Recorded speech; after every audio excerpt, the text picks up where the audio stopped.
All right, good evening. I'm Erin Wright, Deputy Chief of Staff for Policy for Brooklyn Borough President Antonio Reynoso.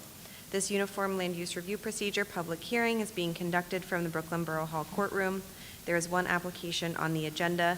Please note that this hearing is being recorded to comply with the open meetings law. This video will be posted on the Brooklyn Borough Presidents YouTube channel.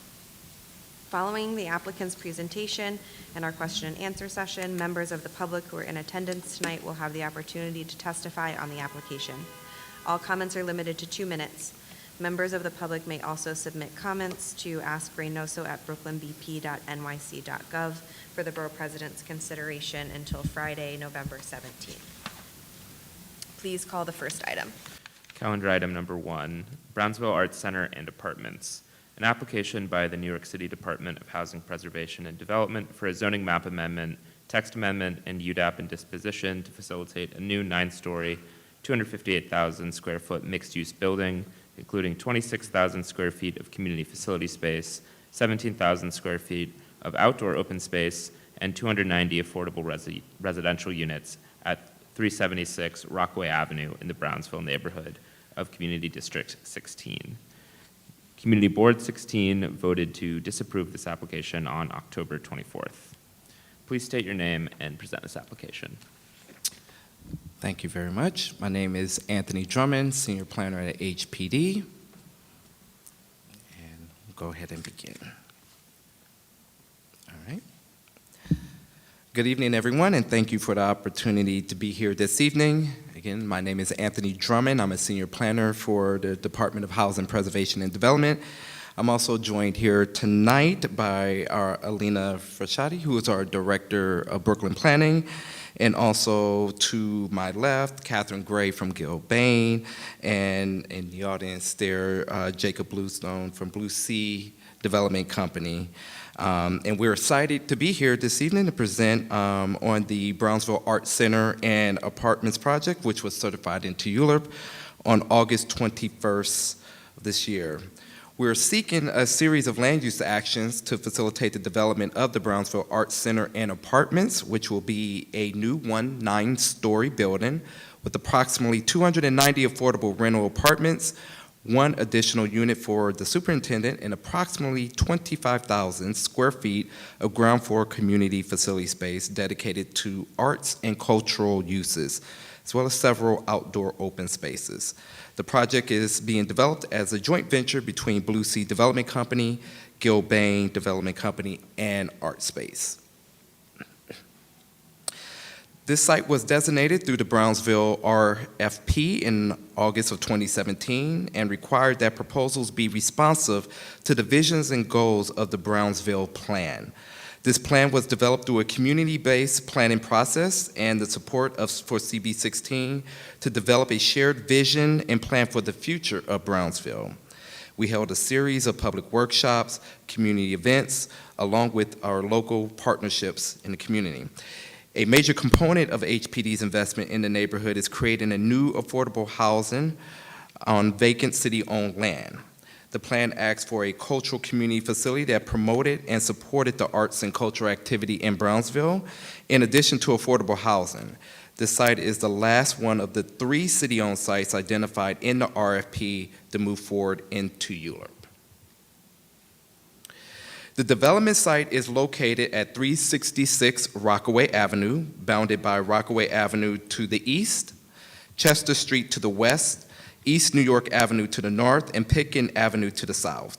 The site is approximately 57,100 square feet with street frontage along both Rockaway Avenue and Chester Street, and is located partly within an R6 zoning district with the C2-3 commercial zoning overlay, and partly within a C4-3 commercial zoning district. The block also contains a new mixed-use 14-story building under construction with approximately 215 affordable residential units and mixed-use residential and commercial buildings with retail along Pitkin Avenue and along Rockaway Avenue. The site is located in a transit zone with several public transit resources in proximity to the development site, including numerous bus lines, the 234 Rockaway Avenue subway to the south, the Atlantic Avenue L subway stop to the east and the AC subway line at Rockaway Avenue to the north, all within a half-mile of the development site. Oops, sorry, jumped ahead. So the ULURP application is seeking approvals for the Urban Development Action Area designation and project approval for the disposition of city-owned land, a zoning map amendment to rezone part of the block from the existing R6, C-23, and C4-3 districts to a R7A/C2-4 district, and a zoning text amendment to establish the rezoning area as a mandatory inclusionary housing area. I will now pass it on to the development team that will speak to the specifics of the project. Good evening. My name is Catherine Gray, Development Director from Gilbane Development Company. It's a pleasure to be here tonight. The development team on Baca is a joint venture of 3 groups: Blue Sea Development Company, which has over 20 years experience working in the 5 boroughs, specifically on affordable housing. And they've done work in the Brownsville community, most recently on the Prospect Plaza project, just a few blocks away on Saratoga. Gilbane Development Company is a family-owned business that was started in 1870 with a national footprint today. The New York City office works exclusively on affordable housing. ArtSpace is our cultural partner. It's a nonprofit with a headquarters in Minneapolis, Minnesota, but with a national footprint focused exclusively on the development of affordable housing for artists and cultural spaces. They will be responsible for the operation of our 25,000 square foot cultural facility in the base of the building. The proposed development is a 9-story elevator building fronting both Rockaway Avenue and Chester Street, with approximately 290 affordable housing units ranging from studios to 3-bedroom apartments, with 1 unit for an on-site superintendent. Again, the ground floor has got a 25,000 square foot community facility. It's a cultural center with space for a variety of anchor tenants, as well as a multi-purpose black box theater that pegs the northeast corner of the site on Rockaway Avenue. The amenities in the building, specifically for residents, include laundry on every floor, an outdoor garden space, fitness areas both within inside the building and at the south end, an outdoor fitness area for adults, community rooms, bicycle storage, and very specifically, we're meeting HPD design guidelines for the apartments. They're quite tight, so we will also provide free tenant storage in the basement for every household. In the center of the development is a courtyard space that can be used for just outside passive recreation, but also provides opportunities for additional performances specifically for the residents. We have a variety of open spaces. There's an open public plaza fronting on Rockaway, immediately north of the development, right at the entrance to that black box theater, about 5,000 square feet. There's an additional 4,000 square foot space accessible directly from the arts facility that leads to Chester Street, and then 2,500 square foot interior courtyard, and at the south end, about 5,400 square feet of residential space. Again, it's where there's adult fitness, but also passive areas, seating areas, picnic tables, et cetera, for residents in particular. Our anchor tenants represent the range of arts opportunities. We are working with Brick that will do primarily photography, podcast production, multimedia filmmaking. Pure Elements, which is a local Brownsville-based dance program that operates programming for children through adults. The Brooklyn Arts Council, who will be opening a satellite office and offer sort of opportunity for artists' studio spaces. Brooklyn Music School, they're located, or their main base is right next to BAM. They're a settlement house that's over 100 years old, and they're focused specifically on providing musical education to youth and adults. They'll be offering classes, group classes, as well as music production opportunities.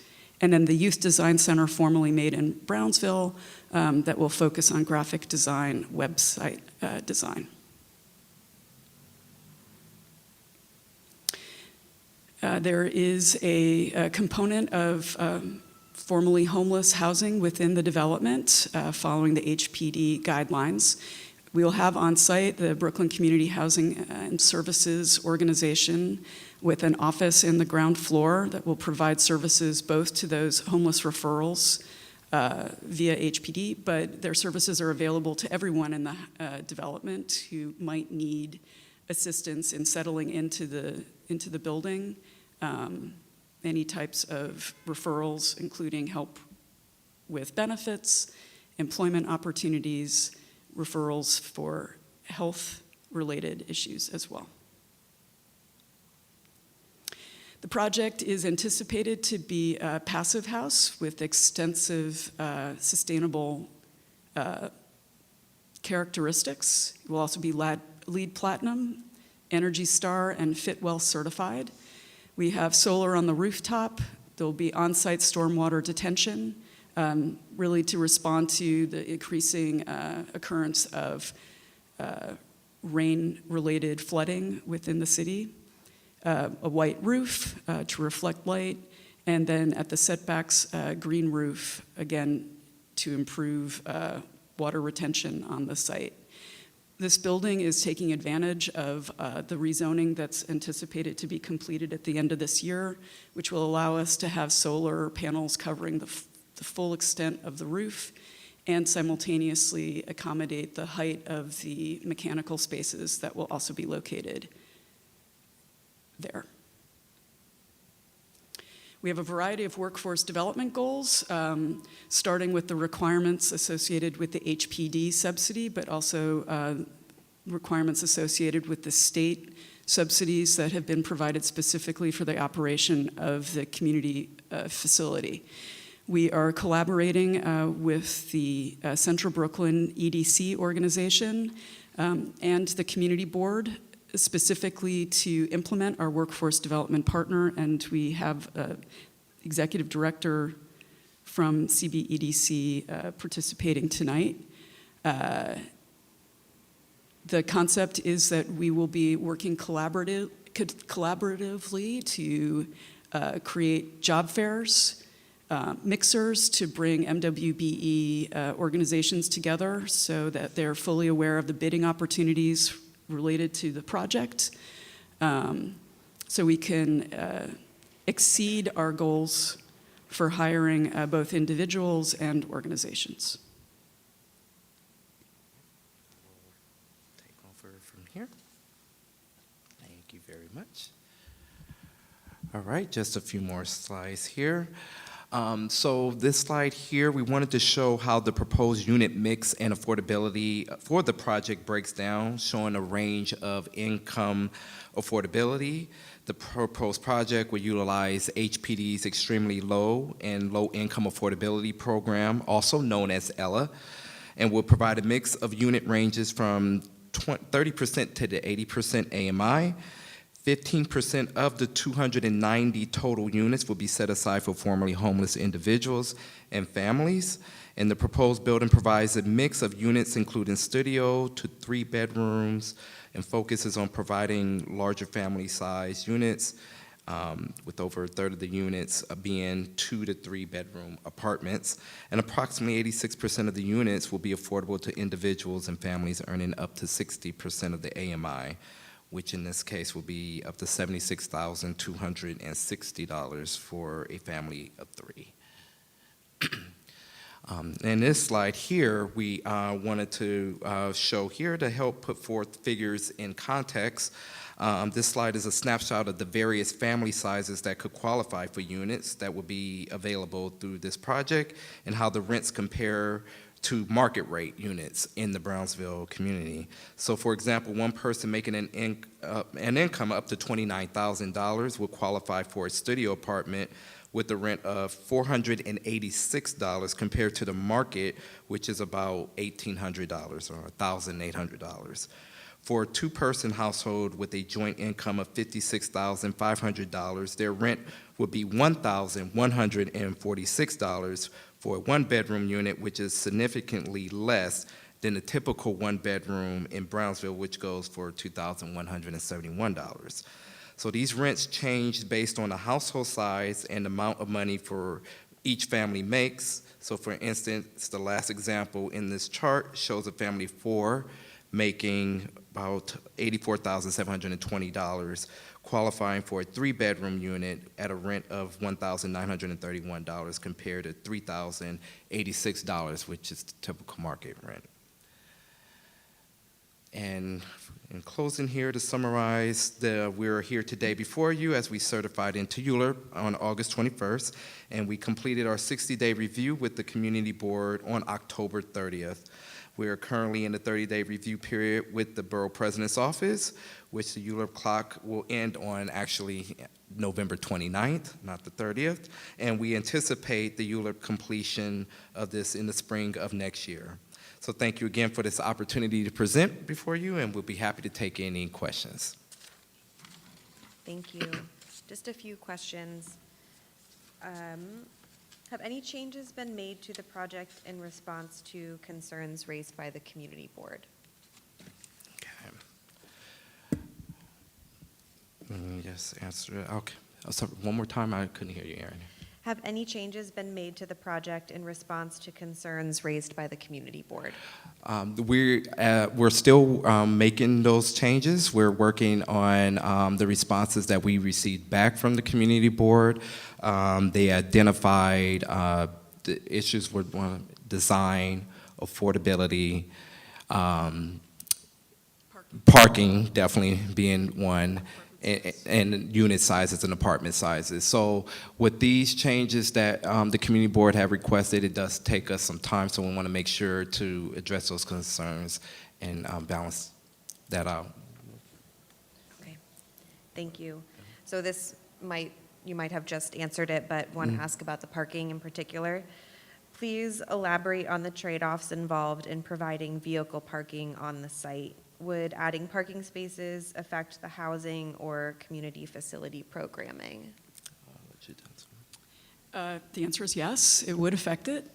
As is typical with HPD projects within a transit zone, the assumption is that there is no parking in the affordable housing project.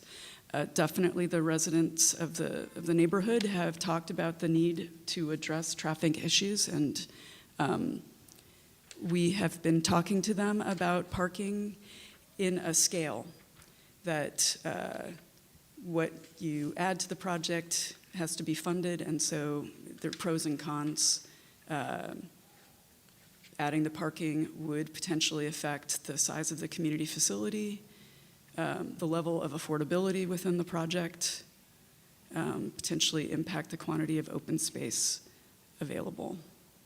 And so we're continuing that conversation with them to figure out the right balance for the project.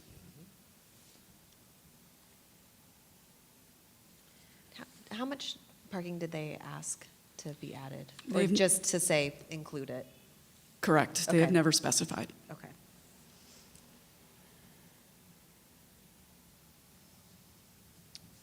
Okay. And this is also along the same lines, you might not be able to answer it, but can you talk or provide us a response later about the feasibility of maybe moving some of the one-bedrooms to two-bedroom units, just in shifting the unit mix a little bit? Certainly, we can work on that assumption. We're also looking much in greater depth to the HPD design guidelines and the size ranges available, and reevaluating our plans to try and be on the what happens if we're on the higher end of the scale.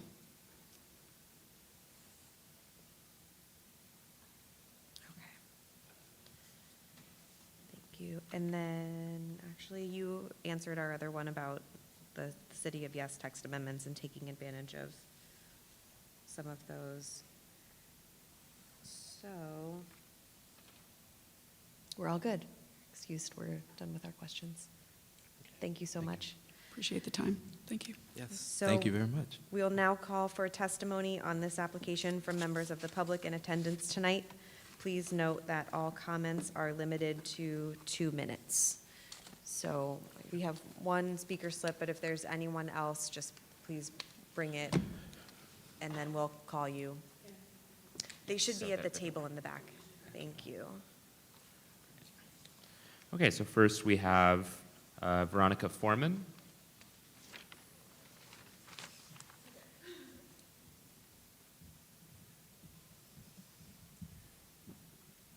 Hi, everybody.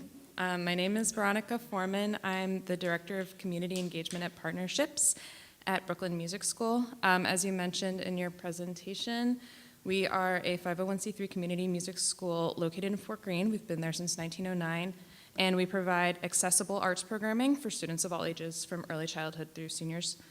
30% of our students receive discounted or waived tuition or other enrollment incentives, need-based financial aid or scholarships. We're very determined to make things affordable as well as that's part of our mission of accessibility. Our community is growing massively post-COVID. Early childhood enrollment has increased 150% since fiscal year 22. And the number of group classes and ensembles that we offer has also increased by 30%, and that's just based on demand. And we're serving over 1,200 individuals at our flagship space in Fort Greene, which is a feat of spatial relations if you've ever been there. We also provide a great deal of community programming via our outreach program. In FY23, we partnered with 41 sites in 4 of the 5 boroughs, including public and private schools, senior centers and older adult clubs, assisted living residences, homeless residences, public library branches, public parks, and other kinds of support groups, many of which are located in Central and East Brooklyn, and it seems that there's a great need there. With the ability to occupy this space, we just look forward to providing more affordable and accessible arts programming in a location where there isn't a lot of it. Thank you. Thank you. Thank you. Brittany Bellinger.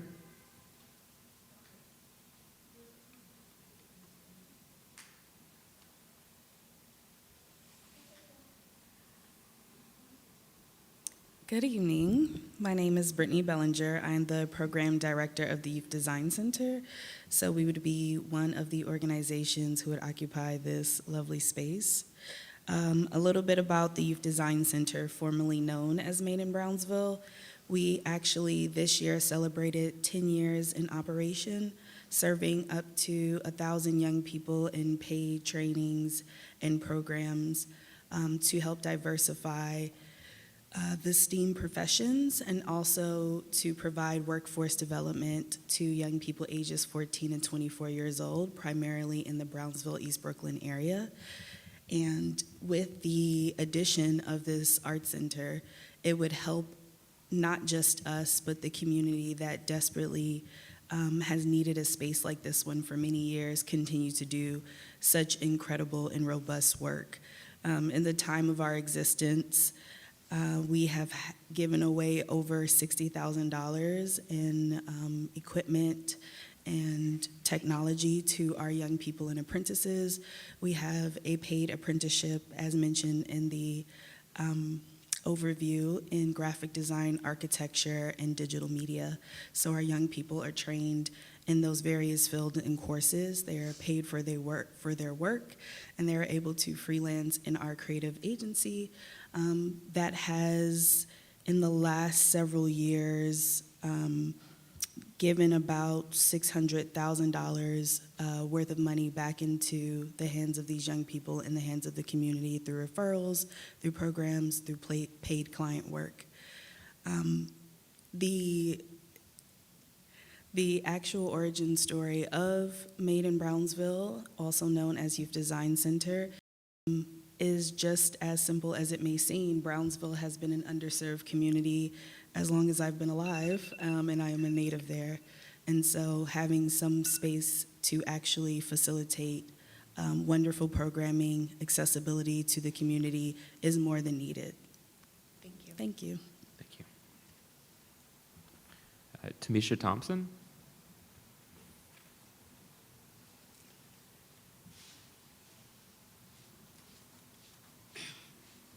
Hello. Sorry, I get a little nervous. Good evening, everyone. My name is Tamisha Thompson. I'm Deputy Chief of Staff for Councilmember Darlene Milley. I'd like to say hello to you guys and also to my colleagues over at the Borough President's office. So, thank you guys for presenting this today, but I have to say that you know that the council member is not for this plan. We have had a few conversations and a few meetings regarding this development, and we haven't seen any changes at all. I know there were a few requests that the council member did suggest, also including parking. I'm sorry, you guys mentioned parking, correct? So we suggested maybe take out a floor and have parking, you know, on a floor. That was one of our suggestions. And then it was also the AMI. It is excessively too high for a family that lives in Brownsville. And we're talking about families. We're not talking about college students. We're not talking about people that transition. Families, Brownsville is made up of families that are implemented into the community where they stay long term. And the size of the apartments and the amount of how the apartments are is not going to be substantial for long-term stability for a family. So we mentioned that the AMI is excessively too high. That was something that the council member had brought to the attention. And also the size of the apartments there is too small. So we had suggested that they could take out a certain amount of apartments, go down from 290 to whatever amount is feasible that makes more sense, that can fit a family. So those are some of the suggestions that I brought. Thank you. We good? Thank you. The timing. Sure. I want to apologize. LaShawn Muhammad from Central Brooklyn EDC is literally parking her car right now, and she might not get here before the end of the hearing. That's okay. So she'll be submitting written testimony I was instead. just going to say, yes, we'll accept spoken or written, so she can submit up until Friday. Appreciate end of day. that. Thank you. No worries. Okay. All right. Is there anyone else who wishes to testify?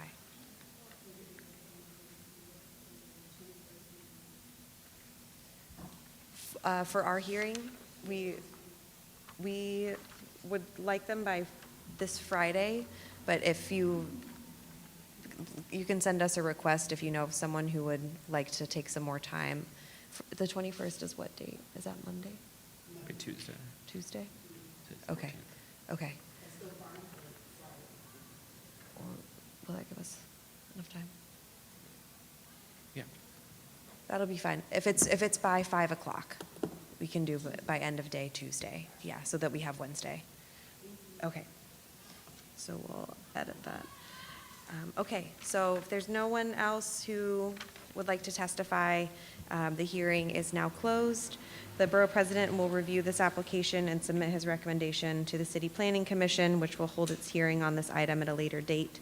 As a reminder, members of the public may submit comments to Ask Reynoso at brooklynbp.nyc.gov for the Borough President's consideration until the end of the day, Tuesday, the 21st. This meeting is now adjourned. Thank you all very much.